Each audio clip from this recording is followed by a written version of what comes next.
FIFA உலகக்கோப்பை 2026 சமீபத்திய தமிழ் செய்தி அறிக்கை. வணக்கம் கால்பந்து ரசிகர்களே, இது உங்கள் ஃபிஃபா வேர்ல்ட் கப் 2026 புதிய செய்தி அறிக்கை. அமெரிக்கா, கனடா மற்றும் மெக்சிகோ இணைந்து நடத்தும் ஃபிஃபா உலகக்கோப்பை இன்னும் சில நாட்களில் தொடங்கவுள்ளது. இந்த முறை முதல் முறையாக 48 அணிகள் பங்கேற்கின்றன. மேலும் மொத்தம் 104 போட்டிகள் நடைபெறவுள்ளன. உலகக் கோப்பைக்கு முன்பான நட்பு போட்டிகளில் பல அணிகள் தீவிரமாக தயாராகி வருகின்றன. சமீபத்தில் சவுதி அரேபியா புவேர்டோ ரிகோவை 3-0 என்ற கோல் கணக்கில் வீழ்த்தி தன்னம்பிக்கையுடன் உலகக் கோப்பை பயணத்தை தொடர்கிறது. அரசியல் பதற்றங்களுக்கு மத்தியிலும் ஈரான் அணிக்கு அமெரிக்கா விசா வழங்கியுள்ளது. இதனால் ஈரான் அணி உலகக் கோப்பையில் பங்கேற்பது உறுதியாகியுள்ளது. இதற்கிடையில் ஃபிஃபா இணையதள பிழையால் சில ரசிகர்களுக்கு இலவசமாக வழங்கப்பட்ட டிக்கெட்டுகளை ரத்து செய்து சரியான கட்டணத்தை செலுத்துமாறு அறிவித்துள்ளது. இந்த உலகக் கோப்பையில் புதிய VAR விதிமுறைகளும் அறிமுகமாகின்றன.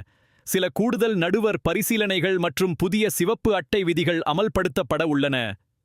ரசிகர்கள் ஆவலுடன் எதிர்பார்க்கும் விஷயம் என்னவென்றால், கால்பந்து ஜாம்பவான்கள் கிறிஸ்டியானோ ரொனால்டோ மற்றும் லயோனல் மெஸ்ஸி ஆகியோரின் கடைசி உலகக் கோப்பை தோற்றமாக இது இருக்கக்கூடும் என்பதே.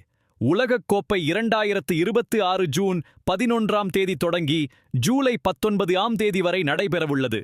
உலகின் சிறந்த அணிகள் கோப்பைக்காக மோத உள்ளன.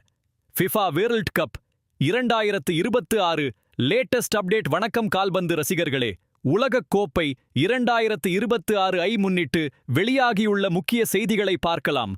அமெரிக்கா, கனடா மற்றும் மெக்சிகோ இணைந்து நடத்தும் ஃபிஃபா உலகக் கோப்பை 2026 ஜூன் 11 தொடங்குகிறது. இந்த முறை முதல் முறையாக 48 அணிகள் பங்கேற்க உள்ளன. மொத்தம் 104 போட்டிகள் நடைபெறவுள்ளன. ரிட்டர்ஸ் உலகக் கோப்பைக்கான தயாரிப்பில் சவுதி அரேபியா அணி சிறப்பாக செயல்பட்டு வருகிறது. சமீபத்திய நட்பு ஆட்டத்தில் புவேர்டோ ரிகோவை 3-0 என்ற கோல் கணக்கில் வீழ்த்தி தன்னம்பிக்கையுடன் உலகக் கோப்பை பயணத்தை தொடர்கிறது. ராய்ட்டர்ஸ் அரசியல் பதற்றங்களுக்கு மத்தியிலும் ஈரான் தேசிய அணி வீரர்களுக்கு அமெரிக்கா விசா வழங்கப்பட்டுள்ளது. இதனால் உலகக் கோப்பையில் ஈரான் பங்கேற்பது உறுதியாகியுள்ளது. ரிட்டர்ஸ் ரசிகர்களுக்கு அதிர்ச்சி அளிக்கும் வகையில் ஃபிஃபா இணையதளத்தில் ஏற்பட்ட தொழில்நுட்ப கோளாறு காரணமாக சிலருக்கு இலவச டிக்கெட்டுகள் வழங்கப்பட்டன. பின்னர் ஃபிஃபா அந்த டிக்கெட்டுகளை ரத்து செய்து சரியான தொகையை செலுத்துமாறு அறிவித்துள்ளது.